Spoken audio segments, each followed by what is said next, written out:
Hello. तो आगे बढ़ते हैं और ट्वेल्थ क्लास की केमिस्ट्री में अपना जो चैप्टर है सॉल्यूशन उसको आगे बढ़ते हैं। ठीक है, मैं सीधा लास्ट क्लास वाले पार्ट को रिवाइज करा देता हूँ। एक बार क्या पढ़ा था लास्ट क्लास में हमने, हेनरी लॉ वगैरह पढ़ने के बाद में हेनरी लॉ के एक तो क्वेश्चंस किए, है ना। ये क्वेश्चन किया हेनरी लॉ का, फिर सिंपल क्वेश्चन भी किया हेनरी लॉ का, फिर हेनरी लॉ के एप्लीकेशंस देखे। एक तो कोल्ड ड्रिंक इंडस्ट्री में होता है, एक स्क्यूबा डाइवर्स जो होते हैं वो यूज करते हैं। फिर किसी हाइट पे जब जाते हैं तो चक्कर आने लगते हैं, तो उसका कारण भी हेनरी लॉ से समझ सकते हो। फिर मैंने शुरू किया था solubility of liquid in liquid. क्या शुरू किया है? Solubility of liquid in liquid. और लिक्विड में भी कैसा लिक्विड ले रहे हैं अपन? Volatile liquid. तो वॉलेटाइल लिक्विड क्या होता है? ऐसा लिक्विड जो रूम टेम्परेचर पर भी अपनी लिक्विड की सरफेस के ऊपर क्या मेंटेन करता है? वेपर क्रिएट करता है। वो क्या कहलाता है? वोलेटाइल लिक्विड कहलाता है। और ये जो वेपर प्रेशर जनरेट करती है वो क्या कहलाता है? Vapour pressure. वेपर प्रेशर बढ़ता है एज जैसे जैसे टेम्परेचर बढ़ता है, बढ़ेगा ना, क्योंकि मैंने इसका पूरा कारण भी समझाया कि वेपर प्रेशर ये क्रिएट कैसे होता है, वेपर ये क्रिएट कैसे हो रही है ना। जो पार्टिकल वेपर प्रेशर क्रिएट कैसे होता है इसका भी कारण समझाया, क्योंकि जो पानी होता है, पानी में हर तरह के मॉलिक्यूल्स मौजूद हैं। ऐसे मॉलिक्यूल्स पानी के जिनकी काइनेटिक एनर्जी बहुत ज़्यादा है, वो क्या करेंगे? पानी से निकल के बाहर हवा में आ जाएंगे। हवा में आ जाएंगे तो वो वेपर का फॉर्मेशन करेंगे। समझ में आई बात? ठीक है। वेपर प्रेशर जो है उसमें अगर अपन देखें कि वाटर लिक्विड से जब वेपराइजेशन होता है तो H2O की वेपर बनती है।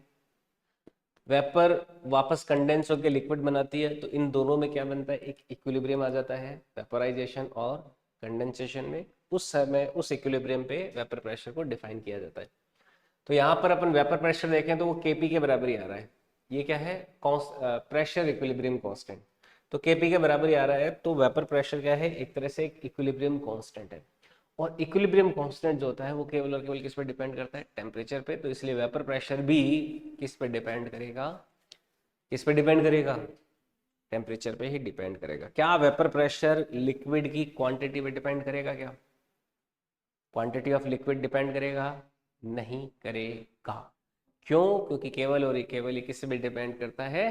टेम्परेचर पर। तो ये बड़ा इंपॉर्टेंट पॉइंट है कि वेपर प्रेशर जो है वो लिक्विड के क्वांटिटी पे डिपेंड नहीं करेगा। तो ये पॉइंट ध्यान में रखना, एक नोट है कि vapour pressure of volatile liquid, vapour pressure of volatile liquid only depend on temperature, और या फिर volatile vapor pressure of volatile liquid do not depend upon upon quantity, है ना। जो लिक्विड की क्वांटिटी है उस पर डिपेंड नहीं करेगा। क्वांटिटी और surface area and surface area, surface area of liquid. इस बात का क्या मतलब है? इस बात का मतलब ये है कि आप चाहे एक गिलास पानी ले लीजिए, आप चाहे क्या ले लीजिए?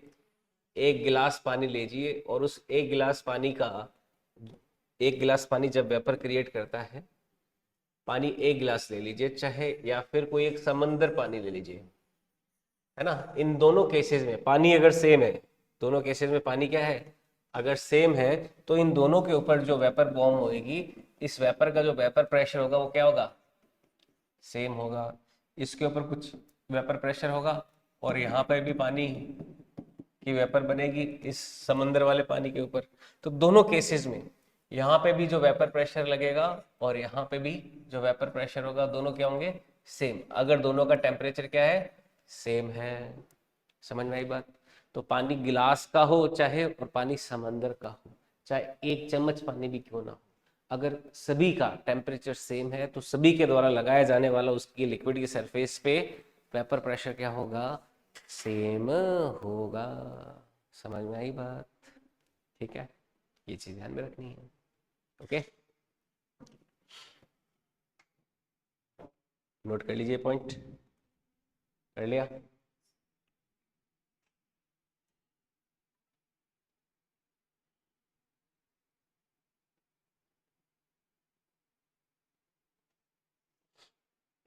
नेक्स्ट देखो, वेपर प्रेशर को लेते हुए कुछ इंटरेस्टिंग बड़े पॉइंट होते हैं। जैसे हम जानते हैं बॉइलिंग पॉइंट, है ना, बॉइलिंग पॉइंट होता है, मेल्टिंग पॉइंट होता है ना।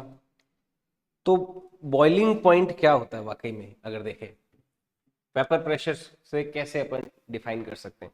जैसे बॉइलिंग पॉइंट में क्या होता है कि सारे के सारे जो लिक्विड के मॉलिक्यूल्स होते हैं वो क्या होते हैं, वेपराइज हो जाते हैं ना।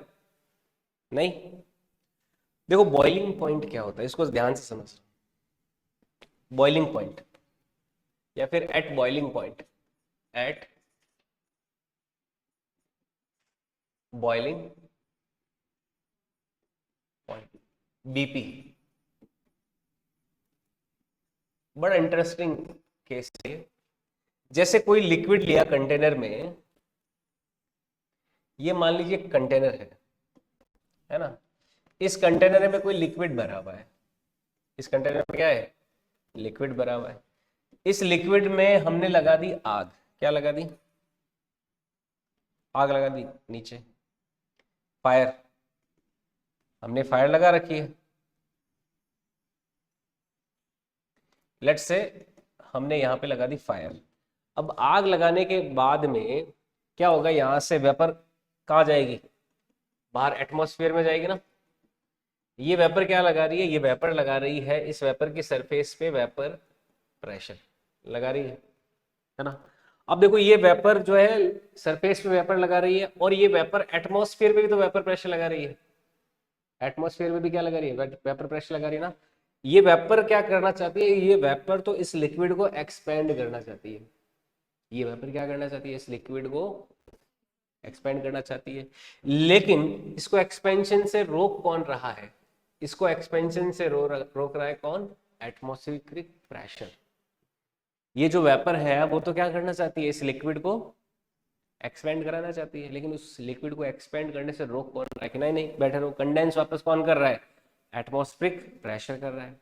लेकिन जैसे जैसे अपन टेम्परेचर बढ़ाते हैं वैसे वैसे वेपर प्रेशर बढ़ता जाएगा। एक ऐसा वेपर प्रेशर जब वो एटमॉस्फेरिक प्रेशर के बराबर हो जाएगा, जब वेपर प्रेशर क्या हो जाएगा, एटमॉस्फेरिक प्रेशर के बराबर हो जाएगा, तो उस समय जो लिक्विड है उसको क्या एटमॉस्फेरिक प्रेशर रोक पाएगा फैलने से, नहीं रोक पाएगा ना। अब लिक्विड क्या होगा, पूरा का पूरा फैल जाएगा। तो बॉइलिंग पॉइंट पे the whole of liquid vaporise, boiling point पे क्या होता है, पूरा का पूरा लिक्विड क्या हो जाता है, वेपोराइज हो जाता है। और लिक्विड का जो वेपर प्रेशर है वो किसके बराबर हो जाता है, एटमॉस्फेरिक प्रेशर के बराबर हो जाता है। समझ में आई बात? एटमॉस्फेरिक प्रेशर तो क्या करता है, उसको कंडेंस करके वापस लिक्विड बनाने का काम कर रहा होता है, लेकिन जो वेपर प्रेशर है उसको फैलाने का काम करता है। और जिस समय वेपर प्रेशर एटमॉस्फेरिक प्रेशर के बराबर हो जाएगा, सारा का सारा लिक्विड वेपराइज हो जाएगा। तो यहाँ पे एक इंपॉर्टेंट पॉइंट है, at boiling point the whole of liquid, the whole of liquid vaporise, the whole of liquid vaporize at this point, at this point vapor pressure of liquid become equal to atmospheric pressure, become equal to atmospheric pressure। इस point पे vapour pressure जो है वो atmospheric pressure के बराबर हो जाता है। ठीक है, ये पॉइंट ध्यान में रखना है।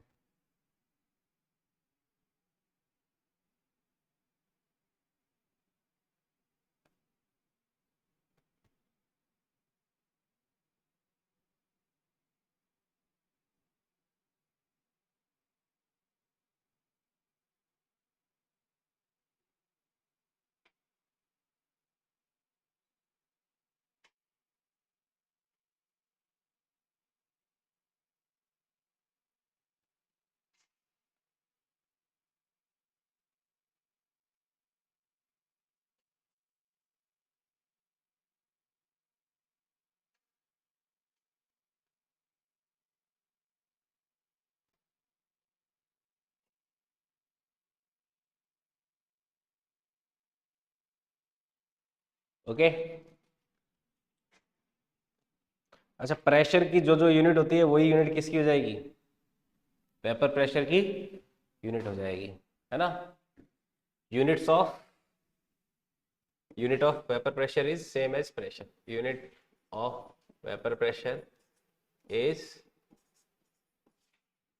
same as pressure.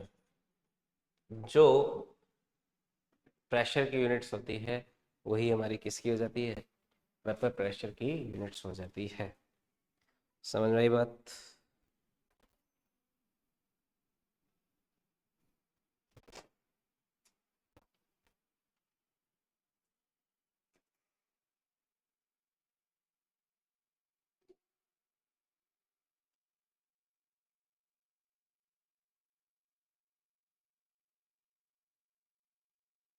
ओके, आगे बढ़ते हैं।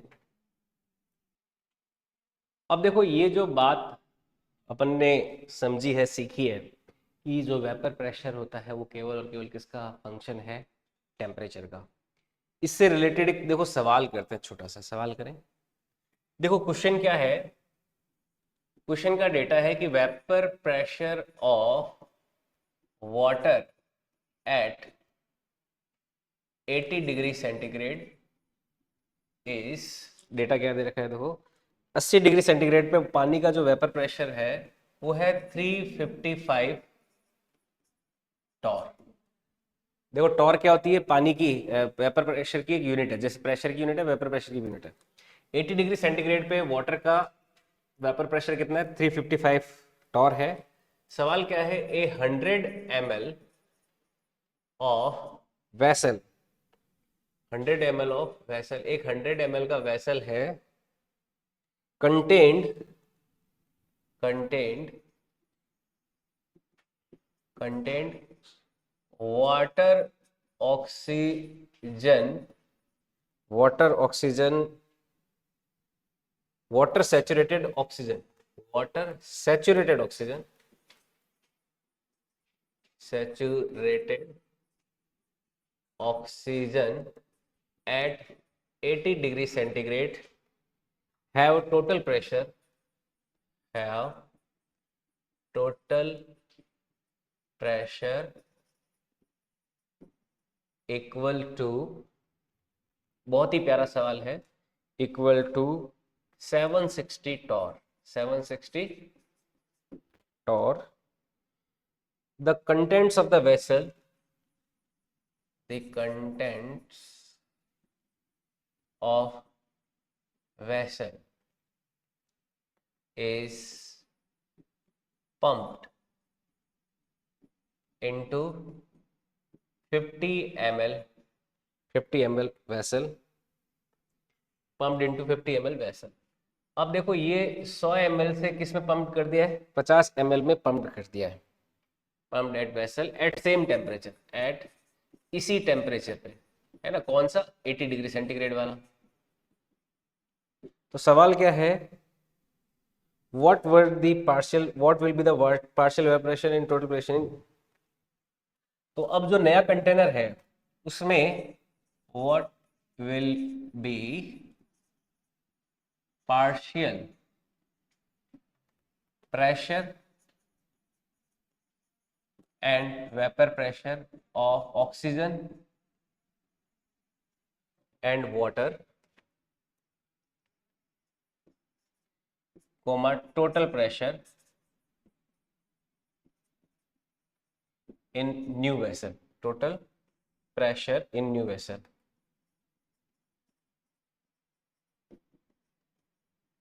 जो ये नया 50 ml वाला वेसल है इसमें ऑक्सीजन का और पानी का पार्शियल प्रेशर क्या होगा और टोटल प्रेशर क्या होगा? देखो सवाल क्या है, सवाल को पहले समझिए, बाद में इसको सॉल्व करेंगे। बहुत ही प्यारा सवाल है, वेपर प्रेशर के बारे में आपकी समझ को, अंडरस्टैंडिंग को और अच्छे से विकसित करेगा। देखो ये कोई 100 ml का वेसल है और इससे, इस 100 ml के वेसल में अभी कौन कौन है? इसमें एक तो पानी है, पानी की वेपर सैचुरेटेड है, और कौन मौजूद है इसमें? और कौन है? ऑक्सीजन है ना। और कौन मौजूद है? ऑक्सीजन भी है इसमें, अब ये उठा के इसमें 100 ml से किसमें रख दिया, हमने 50 ml वाले वेसल में रख दिया। ठीक है, अब हमें दे रखा है कि जो पानी है, पानी का जो वेपर प्रेशर है PH2O वो कितना होता है, 355 टॉर होता है। किस पे, 80 डिग्री सेंटीग्रेड पे। ठीक है, और ये जो वेसल है, इस वेसल में वाटर सैचुरेटेड ऑक्सीजन है, जिसका जो टोटल प्रेशर दे रखा है, जिसका टोटल प्रेशर कितना है, 760 टॉर दे रखा है। अब इसको 50 ml में लेके चले जाएंगे तो इस समय इसका टोटल कितना रहेगा, इसका ऑक्सीजन का कितना रहेगा और इसका वाटर का पार्शियल प्रेशर कितना रहेगा। ये सवाल है। सवाल समझ में आया? सवाल बड़ा आसान है, थोड़ा पढ़ने में कॉम्प्लेक्स लग रहा है, बाकी है बड़ा आसान। समझे सवाल को कैसे सॉल्व करते हैं। अब देखो, इस सवाल को सॉल्व करने के लिए आपको पानी का वेपर प्रेशर कितना दे रखा है, 355 टॉर दे रखा है 80 डिग्री सेंटीग्रेड पे। मैंने आपको बताया कि वेपर प्रेशर किसका फंक्शन होता है, केवल और केवल टेम्परेचर का। अब ये जो वेसल है 100 ml वाला, इस वेसल का टेम्परेचर भी कितना दे रखा है, 80। यानी कि इसमें भी चाहे ऑक्सीजन मौजूद है, चाहे कंटेनर बड़ा है छोटा है कुछ भी है, पानी का प्रेशर कितना होने वाला है, इसमें भी 80 होने वाला है। तो ये जो कंटेनर है उसमें पानी का वेपर प्रेशर कितना रहेगा, 80 रहेगा। यानी कि इसका जो टोटल प्रेशर है, टोटल प्रेशर कितना हो गया, O2 प्लस PH2O, O2 का पार्शियल प्रेशर प्लस वाटर का पार्शियल प्रेशर, ये मिलकर क्या दे रखा है पहले वाले चैम्बर के लिए, 760 दे रखा है। अब PO2 पहले वाले के लिए निकालना है तो PO2 निकाल लेते पहले वाले का, 100 ml वेसल का। तो PO2 देखो कितना आएगा इसके लिए,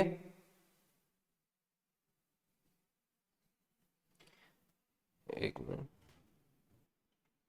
तो PO2 क्या करना है अपन को, मान लो पहले वाले वेसल के निकाल दो, तो PH2 इसमें कितना होगा, ये तो कितना होगा 355 ही होगा, बराबर कितना हो गया 760। तो पहले वाले का PO2 कितना आ गया, कितना आ गया 5 8 5 और 6 में से, अच्छा 0 और 305 आ जाएगा, आया नहीं आया। ये ऑक्सीजन का पहले वाले में क्या आ गया, क्या आ गया बताओ, वेपर ऑक्सीजन का पार्शियल प्रेशर आ गया पहले वाले में। ऑक्सीजन कितना है 100 ml का है, तो 100 ml में कितना आ गया उसका पार्शियल प्रेशर कितना है 305 टॉर आ गया, आया नहीं आया। अब देखो ऑक्सीजन जो है कहां से कहां ट्रांसफर हो रही है, ये पूरा मिक्सर किससे ट्रांसफर हो रहा है, 100 ml से 50 ml में। तो वॉल्यूम क्या कर रहे हैं, हाफ कर रहे हैं ना, वॉल्यूम क्या कर रहे हैं, हाफ कर रहे हैं। यहां पे ऑक्सीजन का जो प्रेशर है वो 305 है। अगर वॉल्यूम आधा होता है तो प्रेशर क्या होता है, कांस्टेंट टेम्परेचर पे पीवी बराबर क्या होता है, कांस्टेंट। तो अगर वॉल्यूम आधा हुआ है तो प्रेशर क्या हो जाएगा, दुगना हो गया, नहीं होगा। P1 V1 बराबर P2 V2 करेंगे, वॉल्यूम अगर ऑफ हो रहा है तो प्रेशर क्या हो जाएगा, डबल। तो यहां से अब 50 ml वाले में जो ऑक्सीजन का प्रेशर है वो कितना हो जाएगा, 302 का डबल, यानी कि कितना हो जाएगा 610 टॉर होगा या नहीं होगा। देखो पहला आंसर आ गया, आया नहीं आया। भाई ऑक्सीजन तो आइडियल गैस की तरह ट्रीट करते हैं ऑक्सीजन को, तो आइडियल गैस लॉ क्या होता है, पीवी बराबर एनआरटी, सीखा था हमने, gas equation, gas equation PV बराबर एनआरटी। आइसोथर्मल प्रोसेस है ना, 100 ml से 50 ml में ले जा रहे हो, टेम्परेचर क्या है कांस्टेंट। तो वॉल्यूम जब हाफ करेंगे तो प्रेशर क्या हो जाएगा, डबल। P1 V1 बराबर P2 V2 कर सकते हो, P1 V1 बराबर P2 V2। और वैसे भी सिंपल, ये ध्यान में रखें, वॉल्यूम आधा कर रहे हो तो प्रेशर डबल होना ही है। हो गया। अब देखो दूसरे वाले कंटेनर में ऑक्सीजन का प्रेशर कितना है 610, लेकिन दूसरे वाले कंटेनर में वाटर का प्रेशर कितना होएगा, क्योंकि टेम्परेचर कितना उसका 80 है, तो वाटर का वेपर प्रेशर वहां पे कितना रहने वाला है, उतना ही रहने वाला है 355 टॉर। वाटर का तो अभी भी क्या रहेगा दूसरे वाले में 355 ही तो रहेगा। समझ में आई नहीं बात, क्योंकि वेपर प्रेशर क्या होता है, केवल और केवल टेम्परेचर का फंक्शन होता है। तो दूसरे वाले में जो टोटल प्रेशर होगा वो कितना हो जाएगा, PO2 प्लस PH2O करेंगे तो PO2 तो कितना आ गया 610, और PH2O कितना रहेगा 355। ये वाला 405 है क्या, ये 405 आ रहा है, 405 आ रहा है, हाँ बिल्कुल।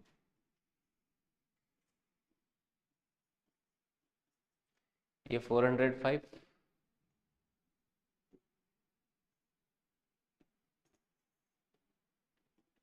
तो ये 405 है, तो ये कितना हो गया 810, और ये 810 में कितना जोड़ देंगे 355, तो ये हो जाएगा 5, ये हो जाएगा 6, और ये हो जाएगा 11, तो ये हो जाएगा, ये आंसर हो गया 5। समझ में आया देखो। तो ये छोटी सी बात है कि वेपर प्रेशर केवल और केवल किसका फंक्शन है, टेम्परेचर का, लेकिन उससे सवाल देखो कितना बड़ा हो रहा है ना। हम 355 टॉर, पहले वाले में भी 355 टॉर यूज कर रहे हैं पानी का partial vapour pressure, partial pressure, और दूसरे 50 ml में भी पानी का कितना यूज कर रहे हैं, 355 टॉर ही यूज कर रहे हैं, और देखो सवाल को सॉल्व कर लिया। हुआ नहीं हुआ, ठीक है। तो इस तरह से करते हैं, इस तरह के कॉम्प्लेक्स सवाल है, ये थोड़ा कॉम्प्लेक्स बोलूंगा मैं इसको, आसान सवाल नहीं है, परंतु फंडामेंटल्स का यूज किया जाए तो एकदम आसान सवाल हो गया। हाँ देखो क्या था, पहला काम है कि कंटेनर दे रखा था 100 ml का, कितने का 100 ml के कंटेनर में कौन कौन है, वाटर सैचुरेटेड ऑक्सीजन। शुरू में क्वेश्चन में दे दिया कि 80 डिग्री सेंटीग्रेड जो होता है, 80 डिग्री सेंटीग्रेड पे पानी का जो वेपर प्रेशर है वो कितना होता है 355 टॉर होता है, ये दे दिया। अब वेपर प्रेशर हमने क्या सीखा है, किसका फंक्शन है, टेम्परेचर का। तो कोई भी 80 डिग्री सेंटीग्रेड का वेसल हो, चाहे वो 100 ml का है चाहे वो 50 ml का है, उसमें पानी का जो वेपर प्रेशर कितना रहने वाला है 355, बस ये बात ध्यान रखनी है। अब ऑक्सीजन को 100 से 50 में ले जा रहे हैं। अब पहले वाले वेसल में क्या दे दिया, पहले वाले वेसल में दे दिया कि भाई टोटल उसका प्रेशर कितना है, कितना है 760, तो उसमें पानी वाले का तो कितना ही रहेगा, पानी वाले कितना रहेगा 355 ही रहेगा ना। भाई उस वेसल का टेम्परेचर कितना है वो आप ये देखिए 80 डिग्री, तो पानी का कितना पार्ट है उसमें 355, तो ऑक्सीजन का कितना आ जाएगा 405। अब ये कह रहा है कि इसको 100 से 50 ml में लेके गए, तो आइसोथर्मल प्रोसेस है, वापस 50 ml वाले का भी कितना है टेम्परेचर 80 डिग्री सेंटीग्रेड है, क्वेश्चन में पढ़ो, है ना। Bumped into 50 ml vessel at same temperature, तो उसका टेम्परेचर भी कितना है 50 ml वाले का भी कितना है 80 डिग्री सेंटीग्रेड है, तो वहां पे फिर पानी का कितना रहने वाला है 355 ही रहने वाला है। लेकिन ऑक्सीजन का कितना हो जाएगा, क्योंकि ऑक्सीजन तो आइडियल गैस की तरह बिहेव करती है, उसमें तो आइडियल गैस इक्वेशन चलती है, उसमें अगर वॉल्यूम आधा हुआ है तो प्रेशर क्या हो जाएगा, डबल हो जाएगा ना। पीवी बराबर NRT, पीवी कांस्टेंट लिया, तो वहां पे 405 है, तो वो कितना हो जाएगा 810, और टोटल प्रेशर कितना आ जाएगा PO2 प्लस PH2, यानी कि 810 प्लस 355, तो कितना आ जाएगा ये 1165 टॉर हमारा टोटल आंसर आ जाएगा। ठीक है, ऐसे करते हैं, नोट कर लो।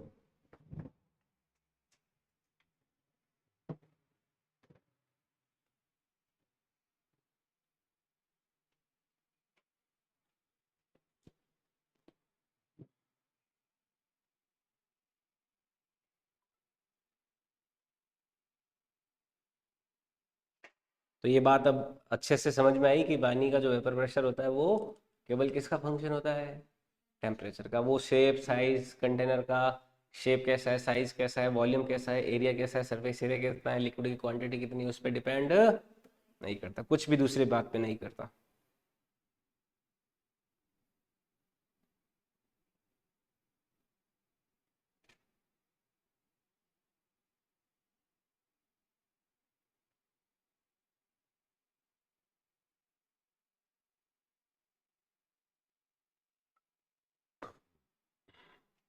आगे अब वोलेटाइल लिक्विड्स के मिक्सचर को पढ़ेंगे, Raoult's law.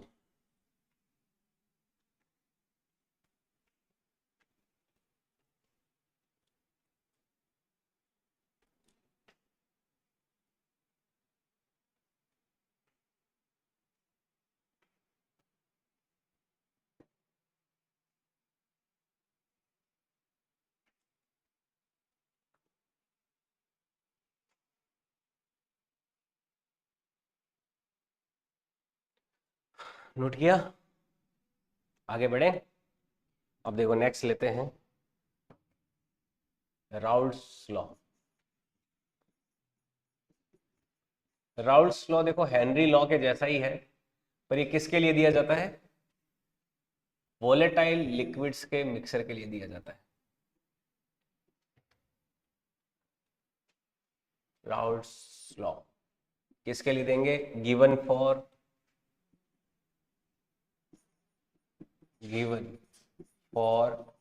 Mixture of volatile liquids. किसके लिए दिया जाता है? वोलेटाइल लिक्विड्स के मिक्सचर के लिए दिया जाता है राउल्ट्स लॉ। मान लीजिए एक कंटेनर लेते हैं। क्या लिया? एक कंटेनर में लिक्विड है, लेकिन लिक्विड जो है दो तरह के मिक्सचर इसमें मौजूद है। ये लिक्विड पूरा जो बना हुआ है वो किससे किससे मिलके बना हुआ है? दो तरह के लिक्विड से मिलके बना हुआ है। यानी कि इसमें कुछ पार्ट तो ए का है, ए के मोल फ्रैक्शन मान लो इसमें XA है। ये कोई लिक्विड है, जो लिक्विड है वो किससे मिलके बना हुआ है? ए और बी दो वोलेटाइल लिक्विड से मिलके बना हुआ है। किससे मिलके बना हुआ है? ए और बी दो वोलेटाइल लिक्विड से मिलके बना हुआ है। मान लीजिए इस लिक्विड में ए के मोल फ्रैक्शन तो कितने? XA, और बी के मोल फ्रैक्शन कितने? XB। अब मान लो ए जो है वो अपना कोई वेपर प्रेशर क्रिएट करेगा। यहाँ पे ए जो है, ए अपनी वेपर बनाएगा इसके ऊपर, और उसकी वजह से ये अपना कोई क्या क्रिएट करेगा?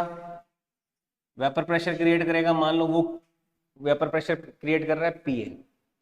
जो बी है, बी का मोल फ्रैक्शन मान लो XB लिया, बी के पार्टिकल जो है वो अपना कोई वेपर प्रेशर क्रिएट करेंगे। बताओ। मान लो बी का जो वेपर प्रेशर है वो है PB, यानी कि ए अपना प्रेशर लगा रहा है, बी अपना प्रेशर लगा रहा है। तो इनको क्या बोलेंगे? पी और पीबी को partial vapour pressure of A and B. यहाँ पे पीए और पीबी क्या हो जाएंगे? पीए कॉमा पीबी क्या हो जाएंगे? ये हो जाएंगे partial vapour pressure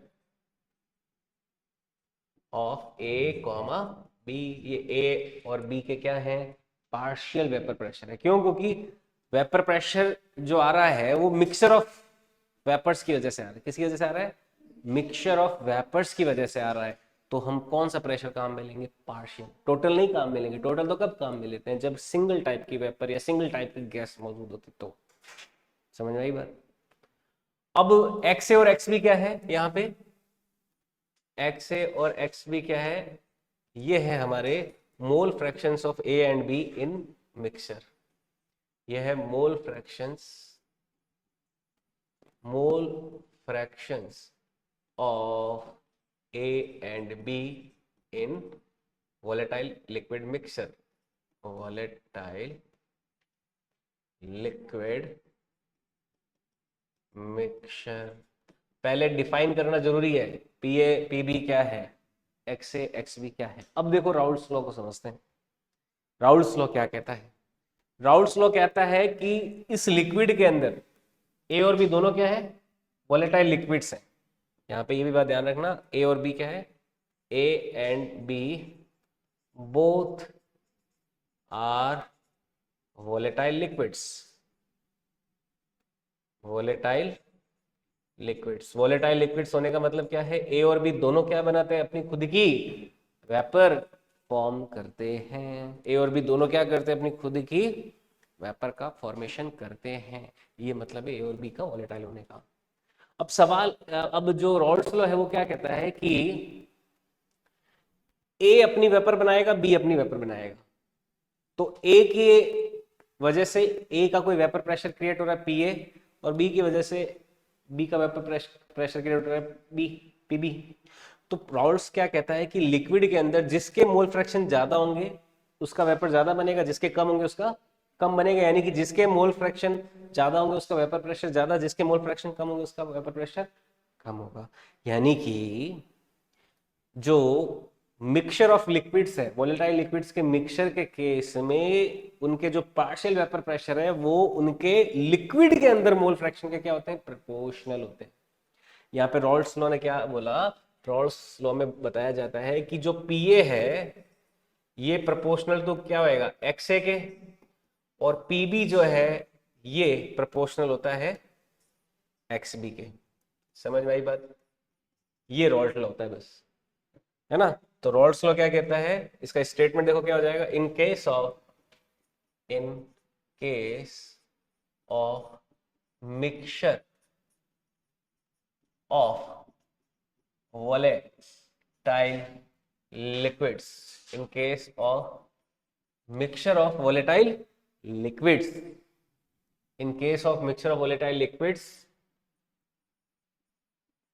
partial vapor pressure of partial vapor pressure of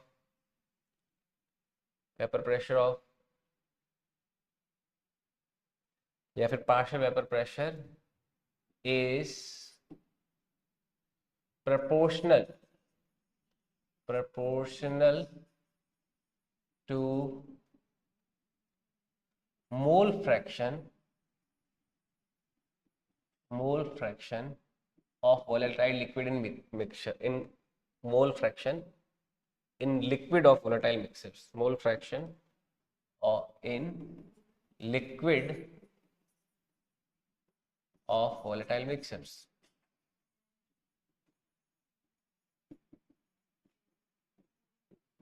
ये देखो वोलेटाइल रॉल्ट्स लॉ का स्टेटमेंट है कि वोलेटाइल लिक्विड्स का अगर मिक्सर लिया जाए तो इसमें जो लिक्विड्स का जो पार्शियल वेपर प्रेशर होगा वो उसके लिक्विड में जो मोल फ्रैक्शन होंगे उसके क्या होगा, प्रोपोर्शनल होगा। ये रॉल्ट्स लॉ है, ठीक है।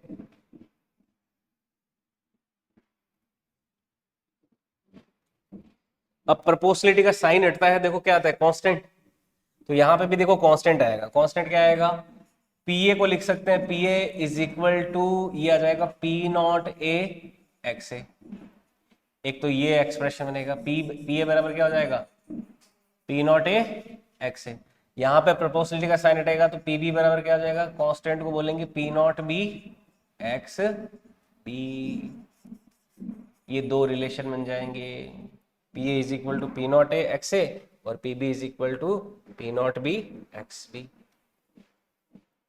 यहाँ पे P A P not A और पी नॉट बी ये क्या है ना, पी नॉट ए और पी नॉट बी क्या है, समझे इस बात को। देखो पी नॉट ए और पी नॉट बी क्या है, अगर एक्स ए 1 हो जाता है, एक्स ए क्या हो जाता है 1। देखो मोल फ्रैक्शन की मैक्सिमम वैल्यू कितनी हो सकती है, 1 ही हो सकती है।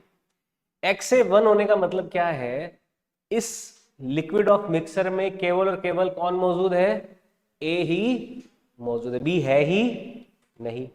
उस केस में एक्स ए 1 हो जाता है तो पी ए बराबर क्या हो जाएगा, पी नॉट ए हो जाएगा ना। यानी कि उस केस में जो वेपर प्रेशर होगा वो पूरा पूरा पूरा का पूरा किसकी वजह से हो जाएगा, ए की वजह से ही हो जाएगा। यानी कि पी नॉट ए क्या है, पी नॉट है vapour pressure of A when only A is present. P not a वही तो हुआ, पी नॉट ए क्या हो गया, एक्स ए 1 पे क्या हो जाएगा, पी ए बराबर पी नॉट ए हो जाएगा।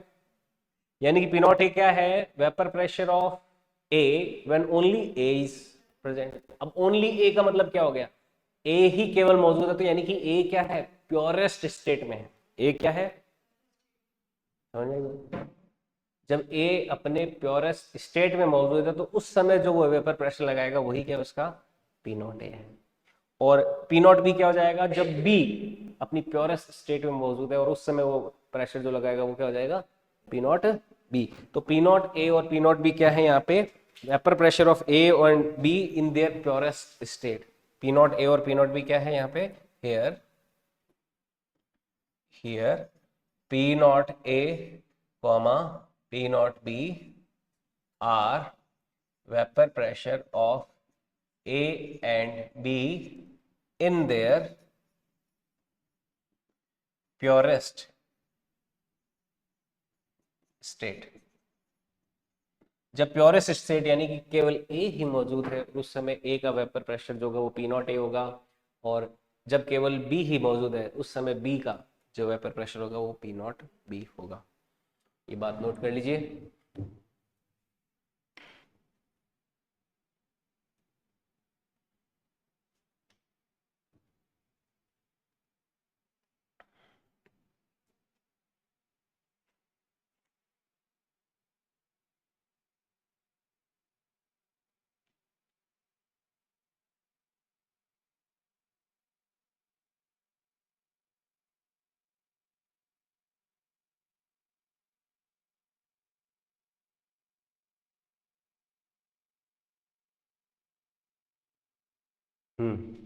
आई बात समझ में।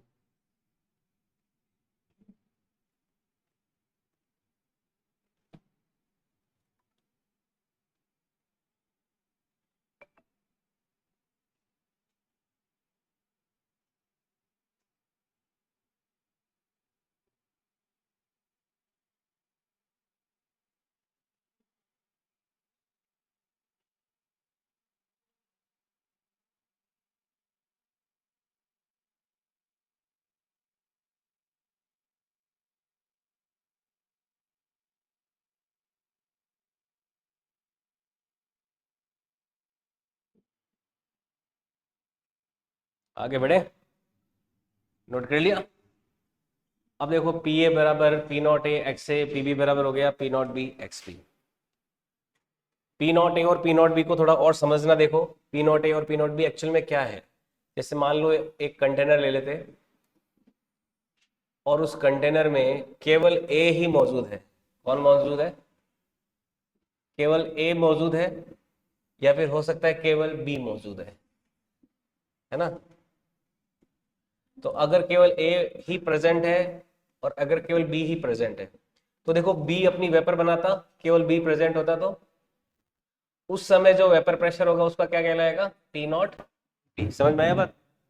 और ए ही केवल मौजूद है और ए अपनी वेपर के पार्टिकल बना रहा है, और उस समय जो प्रेशर लगाएगी उसकी वेपर, वो क्या कहलाएगी, पी नॉट बी। समझ में आया पी नॉट ए और पी नॉट बी क्या है।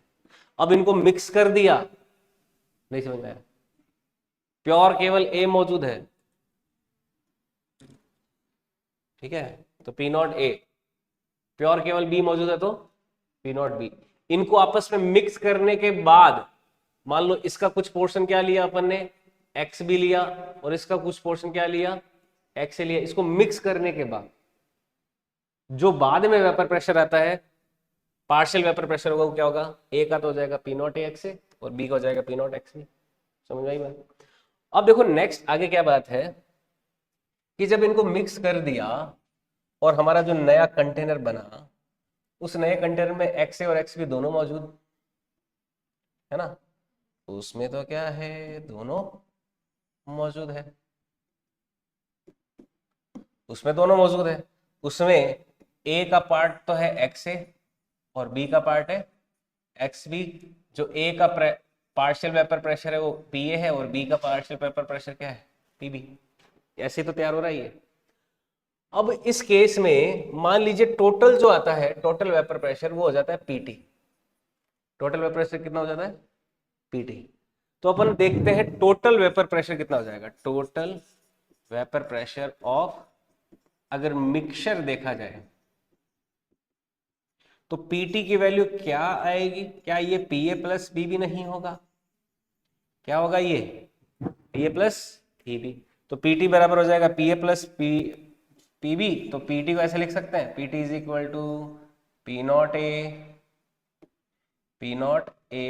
X A plus P not B X B. तो ये एक इक्वेशन हमारी किसके लिए बन जाएगी, टोटल वेपर प्रेशर के लिए। बताओ समझ में आई बात? ये क्या हो जाएगा? Total vapour pressure of volatile liquid हो जाएगा P not A X A P not B X B. और क्योंकि एक्स ए और एक्स बी दो ही मौजूद है, तो x A plus x B की वैल्यू क्या होगी? अगर दो ही मौजूद होते तो मोल फ्रैक्शन का सम क्या होता है? 1 होता है ना। तो 1 हो गया।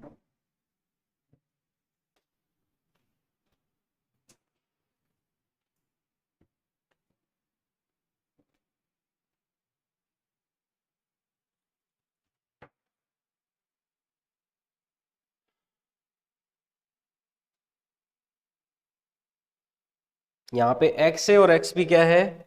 मोल फ्रैक्शन है ए और बी के, उनके लिक्विड के स्टेट में। अब देखो दो टर्म्स और अपन डिफाइन कर रहे हैं। मान लो यहां पर जब वेपर बनी, तो जो ए के मोल फ्रैक्शन है वेपर के अंदर कितने? वाई ए है।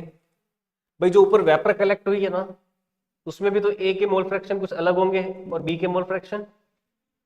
मान लो जो ऊपर वेपर बनी है, वेपर जब बनी तो उसमें ए के मोल फ्रैक्शन तो वाई ए है, और जो बी बनी उसके मोल फ्रैक्शन कितने? Y B. तो हम क्या निकालना चाहते हैं? Mole fraction in vapour phase. Mole fractions in vapour phase. मान लो जो ये मोल फ्रैक्शन, वो वेपर जो बनी है, मिक्सचर ऑफ वेपर जो बना है, उसके अंदर मोल फ्रैक्शन कितने होंगे और बी के? मान लो वो कितने हैं? Y A and Y B. Y A and Y B. ध्यान से समझना, डॉल्टन्स पार्शियल प्रेशर का लॉ क्या कहता है कि अगर आपको ए का प्रेशर निकालना है, किसका निकालना है? ए का प्रेशर निकालना है किससे? टोटल प्रेशर से। तो उसमें आप क्या करोगे? ए के मोल फ्रैक्शन का मल्टीप्लाई करोगे। करोगे नहीं करोगे? अगर आपको ए का प्रेशर निकालना है टोटल से, तो आप किसका करोगे मल्टीप्लाई? ए के मोल फ्रैक्शन का। और अगर आपको बी के पार्शियल प्रेशर निकालना है, तो आप बी के मोल फ्रैक्शन का मल्टीप्लाई करोगे किसमें? टोटल प्रेशर में। करोगे नहीं करोगे? यानी कि वाई ए की वैल्यू क्या आ जाएगी? वाई ए बराबर आ जाएगा P A upon P T. जो वेपर फेज है उसमें मोल फ्रैक्शन कितने आ जाएंगे? वाई ए बराबर तो कितना आ जाएगा? P A upon P T. और वाई बी की वैल्यू क्या आ जाएगी? P B upon P T. समझ में आया बात? बहुत डिटेलिंग में पढ़ रहे हैं अपन ये चीज। अपन लिक्विड के अंदर जो मोल फ्रैक्शन है उनको तो पढ़ ही रहे हैं, प्लस लिक्विड से जब वो वेपर फेज में चले जाएंगे तो वहां पे मोल फ्रैक्शंस कितने होंगे उनको भी पढ़ रहे हैं। हम्म। हम्म। और ये तो देखो छोटे फॉर्मूले हैं, इन फॉर्मूलों को अगर बड़ा करना चाहो तो कर सकते हो। हमें क्या करना होगा? पी ए पी बी और पी टी की वैल्यूज रखनी होगी बस। तो वाई ए का बड़ा फॉर्मूला क्या बन जाएगा? Y A is equal to, P A को क्या लिख सकते हैं? P not A X A. P T को क्या लिख सकते हैं? P not A X A plus P not B X B. तो इस फॉर्मूले से तो क्या आएंगे? वाई ए का बड़ा फॉर्मूला बन गया या नहीं बन गया बताओ? पी ए को क्या रख दिया? P not A X A. और पी टी का वैल्यू क्या हो गया? P not A X A plus P not B X B. और वाई बी का फॉर्मूला क्या बन जाएगा बड़ा? वाई बी का बन जाएगा P not B X B divided by P not A X A plus P not B X B. समझ में आया? ये वाई बी का बड़ा वाला फॉर्मूला बन जाएगा। तो ये बड़े फॉर्मूले बन गए दो।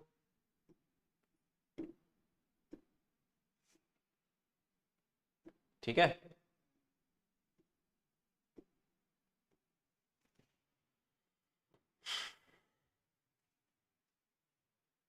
समझ में आया? ये क्या है? Mole fractions in vapour phase. जब ए और बी दोनों उड़ के वेपर के अंदर चले गए हैं, तो उस फेज में दोनों के मोल फ्रैक्शंस हम निकाल रहे हैं यहाँ पे, जिनको अपन वाई ए और वाई बी से डिनोट कर रहे हैं। और वाई ए और वाई बी की वैल्यू निकाली हमने।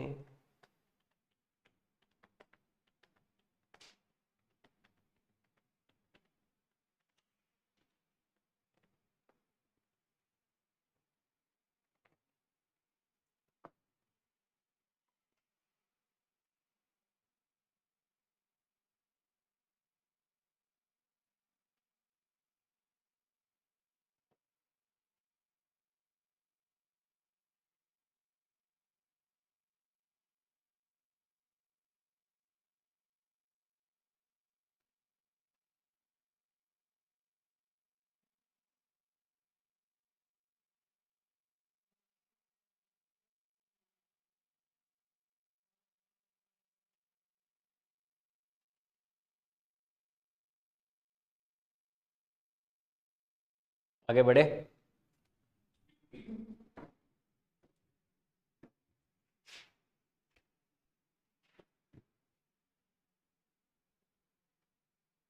देखो यहां पर ये वाई ए और वाई बी के जो फॉर्मूले हैं, इनसे देखो और कुछ रिलेशन आ सकते हैं। रॉल्स लॉ के बहुत सारे एक्सप्रेशन बनते हैं, पर बन किससे रहे सारे के सारे? इसी से बन रहे हैं। पी ए बराबर P not A X A, P B बराबर पी नॉट एक्स बी, और पी टी बराबर P not A P A plus P B. बस इसी से बन रहे हैं। और देखो क्या फॉर्मूले बन सकते हैं रॉल्स लॉ के। जैसे हम जानते हैं कि वाई ए जो है वो तो क्या है, P A upon P T है, और वाई बी क्या है, P B upon P T है या नहीं है? देखो पी ए को क्या लिख सकते हैं, पी ए को अपन लिख सकते हैं, हाँ पी बी होगा, ये पी बी ले लो।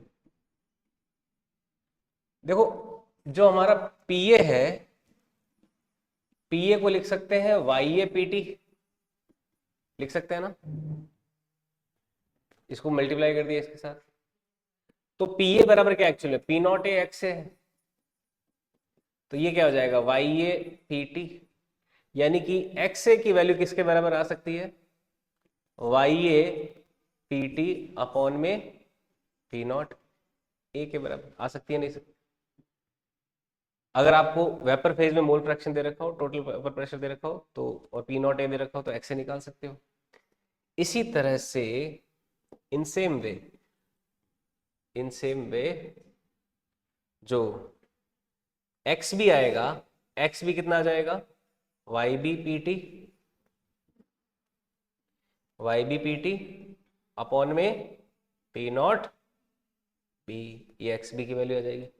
एसी चला लो, एसी चला लो, ये आ जाएगा। अब हम जानते हैं कि जो x A plus x B है उसका सम तो कितना होता है, x A plus x B का सम क्या होता है, 1 नहीं होता क्या? तो देखो यहाँ पे देखो दोनों का सम रखा, तो ये क्या हो जाएगा, Y A P T upon P not A plus Y B P T upon में पी नॉट बी। सम कितना होना चाहिए, 1।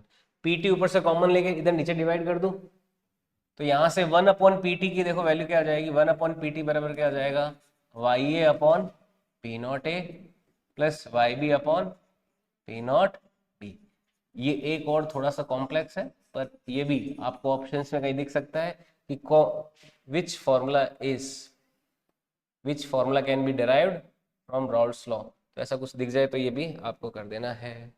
1 अपॉन पी टी बराबर क्या आ गया, Y A upon P not A plus Y B upon P not B. तो इतने तरह के वैरायटी ऑफ फॉर्मूले फॉर्म होते हैं केवल सिंगल रॉल्स लॉ से। केवल एक महज रॉल्स लॉ है, उससे इतने तरह के फॉर्मूले बनाए जा सकते हैं।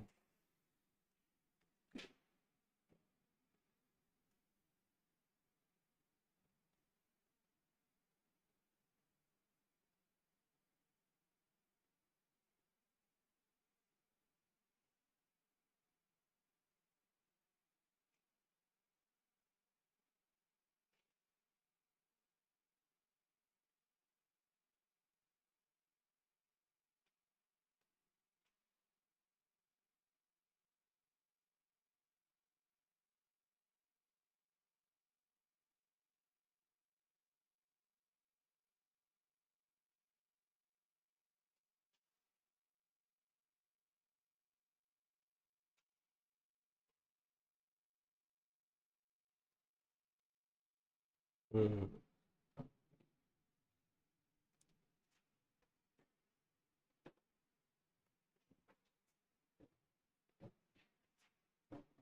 नोट कर लिया।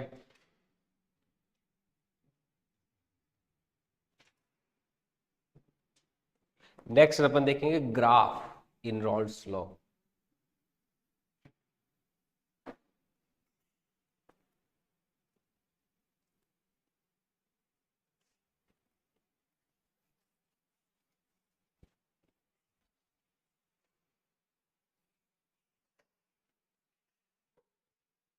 नोट कर लिया। अब देखो देखते हैं ग्राफ फॉर रॉल्स लॉ। आगे बढ़े, ये भी बड़ा इंपॉर्टेंट पार्ट।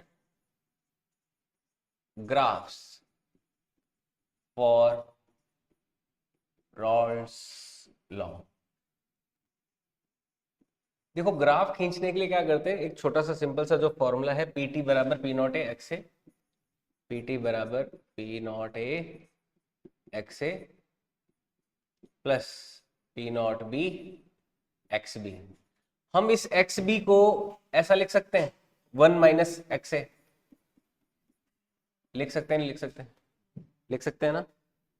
तो यहां से देखो पी टी बराबर क्या आ जाएगा, पी नॉट ए, ये पी नॉट बी को अंदर मल्टीप्लाई करेंगे तो माइनस का P not B X B होगा, तो ये क्या हो जाएगा, माइनस का पी नॉट बी, और एक्स ए को कॉमन ले लेंगे तो ये एक्स ए हो गया, और ये हो जाएगा प्लस का पी नॉट बी। क्या इससे ये आ जाएगा? मैंने ऊपर वाली इक्वेशन से एक्स बी को क्या ले लिया, पी नॉट बी को अंदर मल्टीप्लाई करके एक्स ए को कॉमन ले लिया, ले लिया ना। तो ले लेने से क्या आएगा, P not a minus P not B x A plus P not B, ये आएगा? आएगा नहीं आएगा बताओ। अब देखो हमें एक ग्राफ अगर देखना है किसके किसके बीच में, मैं इसको लूं y, पीटी को क्या ले लेता हूं y, और इसको ले लेता हूं मैं x, तो ये क्या हो जाएगा अपना m हो जाएगा, और ये क्या हो जाएगा c। तो क्या y बराबर mx प्लस c जैसा ग्राफ नहीं आ जाएगा? किसके बीच में, पीटी और एक्सए के बीच में, हमारे टोटल वेपर प्रेशर और मोल फ्रैक्शन के बीच में कैसा ग्राफ आ रहा है, y बराबर mx प्लस c जैसा ग्राफ आ रहा है, नहीं आ रहा? ये तो क्या हो गया, प्लस सी हो गया, ये क्या हो गया स्लोप, और ये क्या हो गया वेरिएबल, और ये भी क्या हो गया वेरिएबल। ऐसा ग्राफ आएगा। तो उस ग्राफ को देखो कैसे ड्रॉ करते हैं। इस ग्राफ को ड्रॉ करने के लिए हम क्या लेंगे, दो डुअल एक्सिस ग्राफ बनाएंगे। इसमें हम कैसा ग्राफ बनाते हैं, डुअल एक्सिस ग्राफ। देखो ध्यान से समझना डुअल एक्सिस ग्राफ का क्या मतलब है।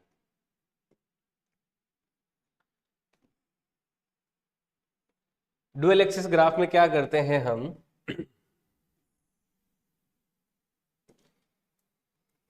ये मान लो एक्सिस है मोल फ्रैक्शन वाली, ये एक्सिस कौन सी है, और ये एक्सिस है वेपर प्रेशर वाली, ठीक है। डुअल एक्सिस ग्राफ देखो कैसा होता है।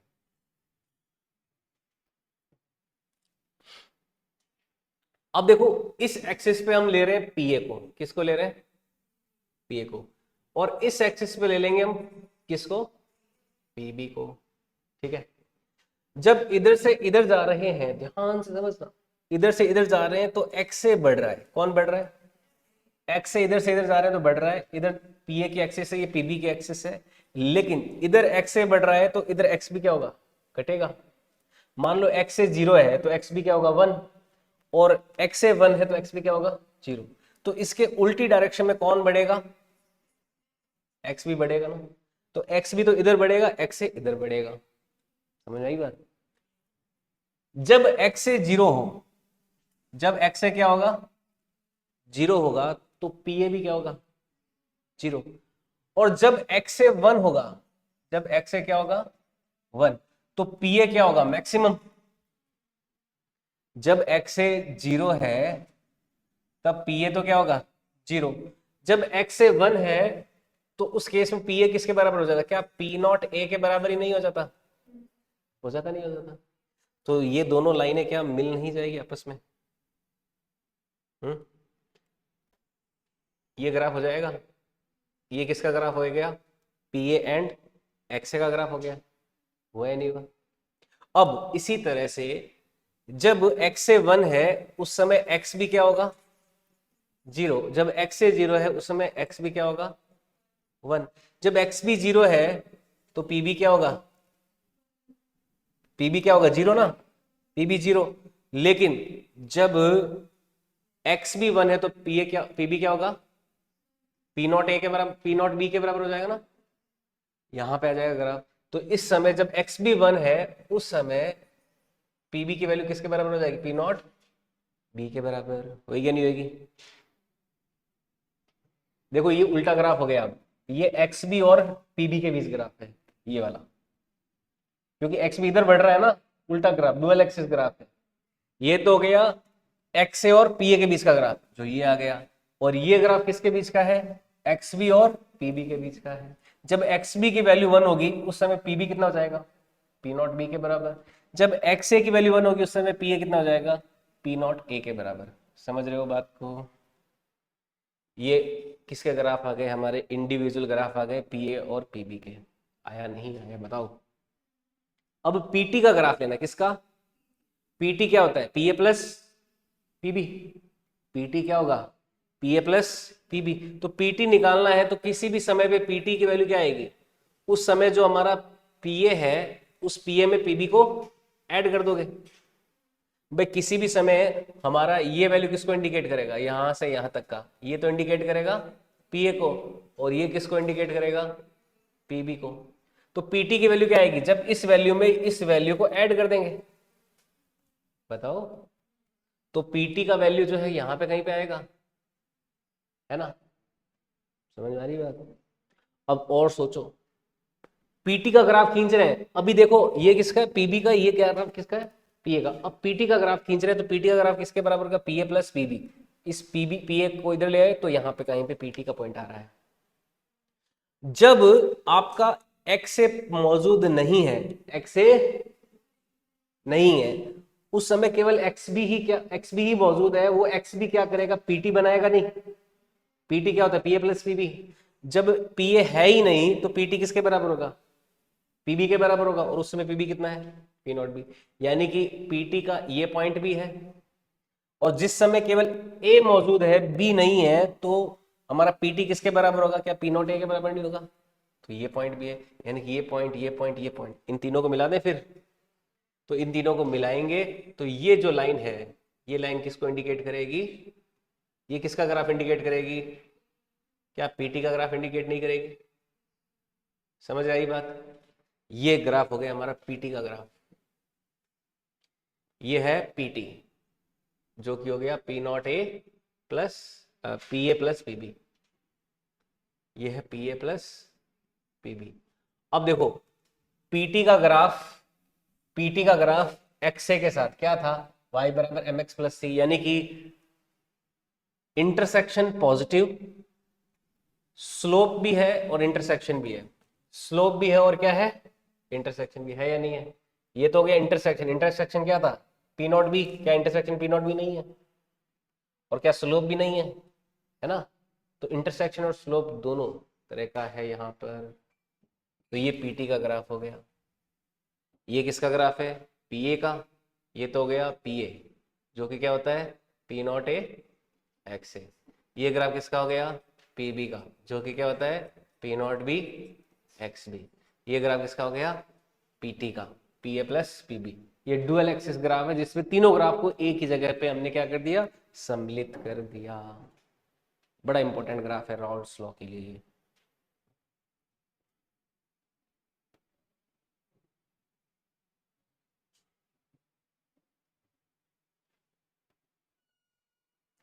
समझ में आई बात?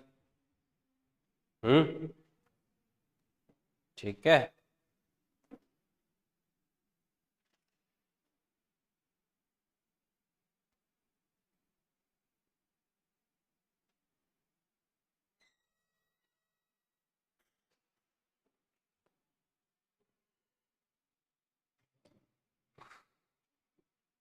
रॉल्स लॉ में अपन और भी बहुत सारी चीजें पढ़ेंगे, करेंगे।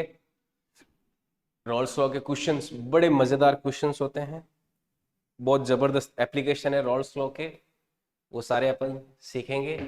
आज अपन ने क्या क्या देखा, वेपर प्रेशर का और थोड़ा सा गहराई में उतर के देखा, वेपर प्रेशर क्या है, टेम्परेचर का फंक्शन किस तरह से, उसका एक बहुत अच्छा न्यूमेरिकल किया। फिर वोलेटाइल लिक्विड्स के मिक्सचर के लिए रॉल्स लॉ को अपने पढ़ा। ठीक है, यहाँ से क्या अपन क्या लेंगे, नेक्स्ट क्लास में लेंगे। आज के लिए